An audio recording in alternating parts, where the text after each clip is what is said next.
Hi, good morning. And the last time I had a conversation with you was during the dam spillage, where you were trying to rally support for your people. How is the situation like right now? Is everything fine, back to normal?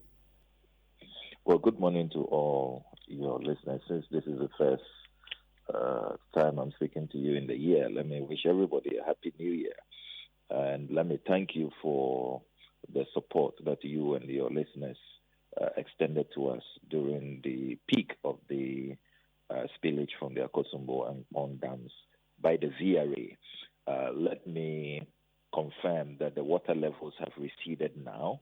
However, the damage that the gushing floods caused are still with us.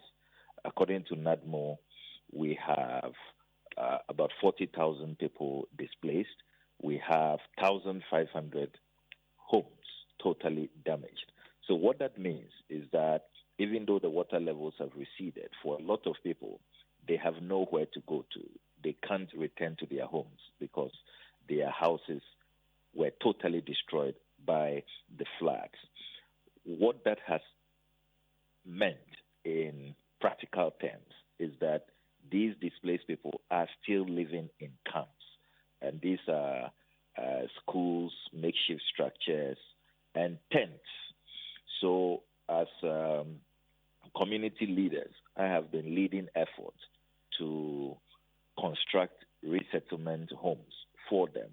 We delivered the first resettlement home for 300 people, which we prioritize single mothers and their children with support from the First Sky Group construction ambassadors. We were able to deliver that in 7 weeks. Then we have started the second resettlement. As I speak to you, we are painting now. We should be done with this in the next few days.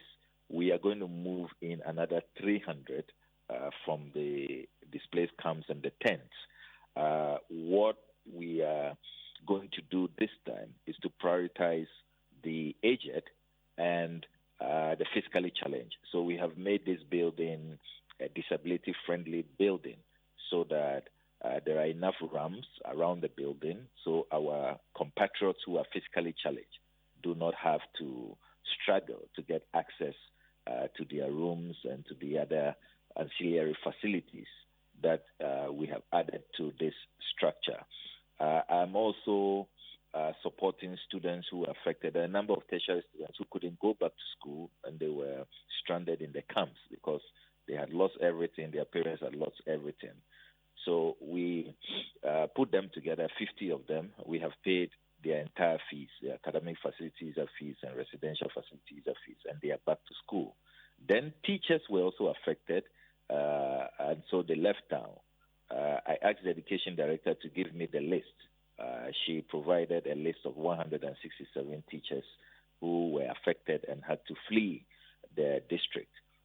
So we put together support for rent, 6 months rent. And these 167 teachers have now returned. They've picked up their rent money, and they are joining us to offer some special educational program that is to help the students to catch up because of the many weeks of lost time. Then the secondary school, which was almost collapsing, Okudzeto Senior High School, we have managed to, because of the construction we did, to move people out of that school so that the school will not collapse. I have also renovated the school. We've painted the school. We've done groundworks so that the school will be in great shape for the students to return. Unfortunately, students are returning to the secondary school, and normalcy is beginning to bounce back.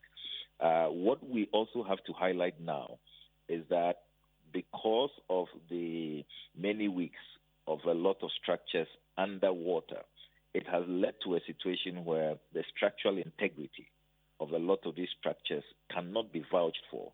And that is why a few days ago, one of the strategic bridges here that links North Tongu and Central Tongu, and indeed links this part of the country, this corridor, to other regions, it caved in.